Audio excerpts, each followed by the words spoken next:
Dans une rencontre fictive imaginée par Paul Valéry, le philosophe Socrate dialogue avec l'architecte Eupalinos.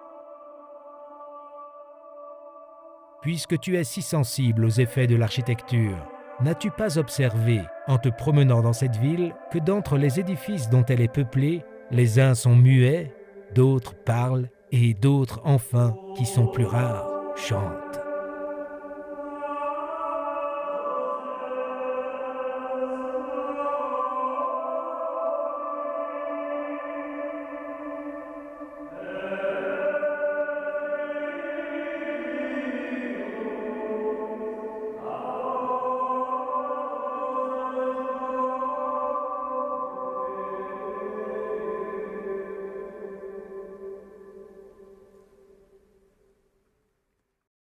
C'est vers 1029 que fut fondée l'abbaye bénédictine de Sainte-Croix à Quimperlé dans le Finistère sur la décision du comte de Cornouailles. Une nuit, en songe, il vit une croix, brillante comme de l'or, descendre au-dessus de lui. Il se réveilla, soulagé de ses souffrances. Son entourage le pressa alors de construire une église et un monastère consacrés à la Sainte Croix.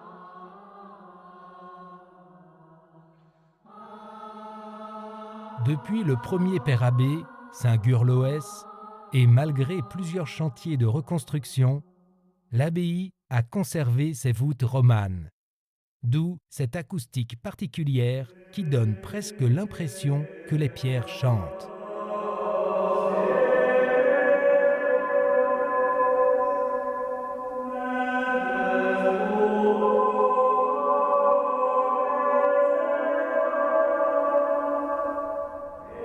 Il faut une multitude de pierres pour élever des murs comme ceux-ci. Mais il y a une pierre fondamentale, la pierre d'angle, qui se trouve au centre, au point d'équilibre de tout l'édifice.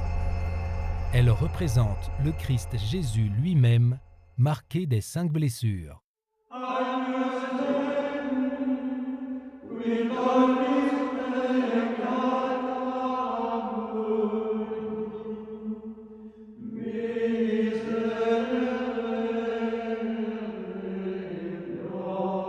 On peut dire que tout l'édifice ensuite va être construit, pensé par le maître d'œuvre en fonction de cette pierre-là.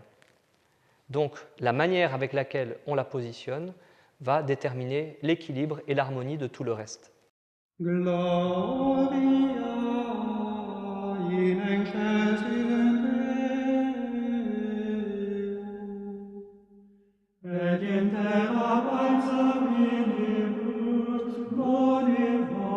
Autour de cette pierre fondamentale, 12 colonnes ornées par les croix de consécration représentent les 12 apôtres du Christ.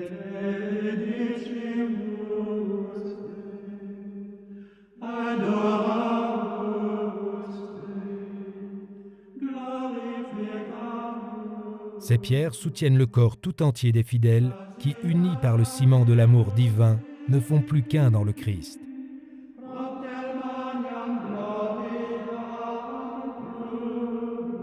En témoignage de cet amour, les croyants ont progressivement donné la forme de la croix à la plupart des églises et les ont orientées vers l'Est. C'est le cas ici, l'église Sainte-Croix, tout à fait dans cette forme-là, avec un axe qui est orienté, tourné vers l'Orient, vers le soleil levant, signe de la résurrection du Christ, et un axe ouvert, les 2 bras, en signe de ce corps.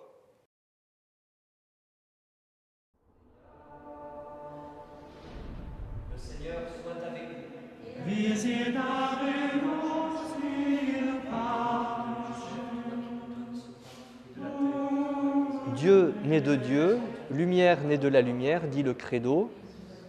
Il est le Verbe, la parole qui s'est faite chair.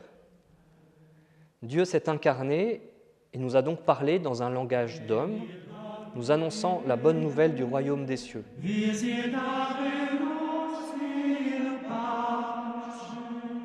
Dans la liturgie, cette parole est rendue audible grâce à l'architecture des églises qui en permet la résonance.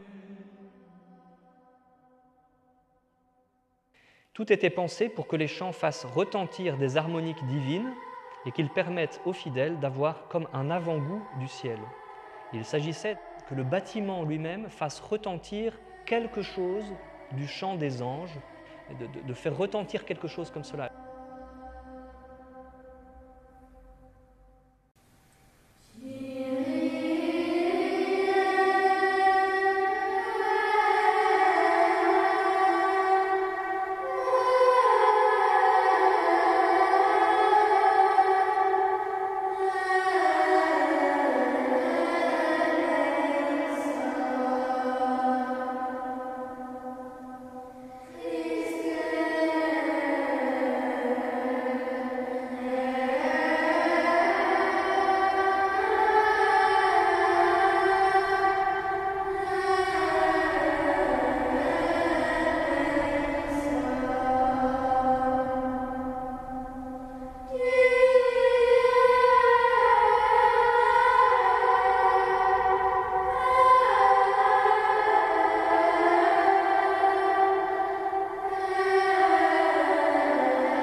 Ça correspond à une période où les maîtres d'œuvre, les chrétiens, avaient vraiment compris que l'Église était en forme de corps et qu'il y avait donc une sorte de corps à corps entre les pierres vivantes d'une part, les pierres sauvages qui ont été assemblées pour faire corps elles-mêmes.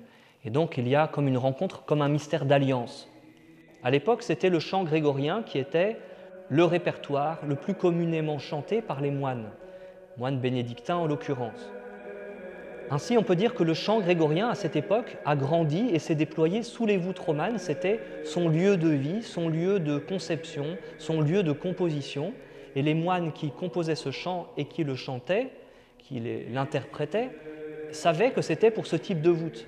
Et de la même manière, connaissant ce répertoire, il leur fallait des voûtes pour le faire retentir.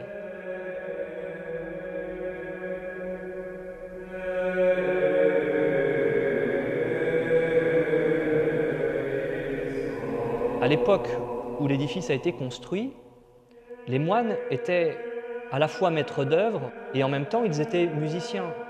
Ainsi, construire une église ou accompagner la construction d'une église, pour eux, signifiait à la fois construire un lieu de prière et ensuite monter des voûtes, monter des murs.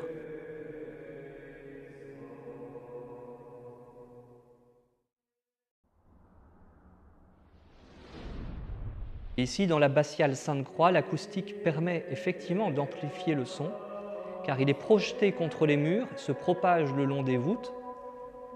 Et il y a alors comme une sorte de dialogue entre les fidèles qui chantent ou qui proclament la parole d'une part, et l'édifice d'autre part qui répond en portant l'écho. Le chant grégorien, en fait, n'est pas monodique, c'est-à-dire qu'il n'y a pas une seule voix, mais plusieurs. C'est quelque chose qui, à mon sens, a été oublié, parce qu'on pense la musique en elle-même, alors que c'est une réalité qui suppose le dialogue avec l'architecture. Particulièrement pour le chant grégorien, il n'a pas été chanté en plein air, il n'a pas été composé en plein air, il a été composé dans des lieux très particuliers.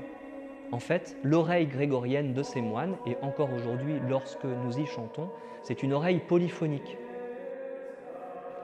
Et ainsi, lorsque plus tard l'architecture va changer, que les voûtes vont s'élargir, que les murs vont s'élever, qu'on va rentrer dans la tradition architecturale des voûtes gothiques, n'entendons plus le phénomène de résonance qui est propre et spécifique aux voûtes romanes. À ce moment-là, il va falloir écrire la polyphonie, chose qui ne se faisait pas avant, puisque c'était l'édifice qui la portait. Et donc on peut dire que la polyphonie va entrer dans la liturgie et dans l'Église lorsque on va quitter les voûtes romanes.